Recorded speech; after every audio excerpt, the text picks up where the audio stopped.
বকশীবাজার এলাকায় অবস্থান নেয় বিএনপি ও এর সহযোগী সংগঠনের বিপুল সংখ্যক নেতাকর্মী।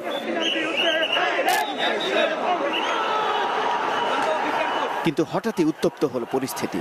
বেলা 12টার দিকে ছাত্রলীগ সহ ক্ষমতাসীন দলের সমর্থকদের হামলা।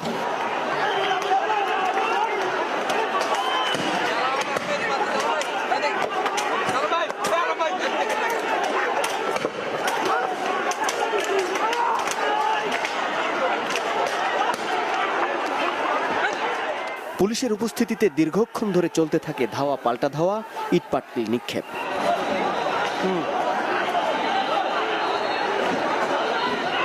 কাঁদানে গ্যাস ছুড়ে সংঘর্ষ থামানোর চেষ্টা করে পুলিশ।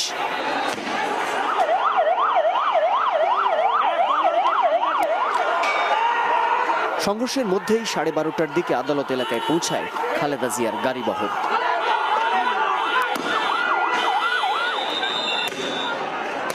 এরপর বকশীবাজার থেকে সংঘর্ষ ছড়িয়ে পড়ে চানখারপুল, ঢাকা মেডিকেল এলাকা সহ আশপাশের রাস্তা ও অলিগলিতে। ঢাকা মেডিকেল কলেজের সামনে একটি গাড়িতেও আগুন দেয়া হয়।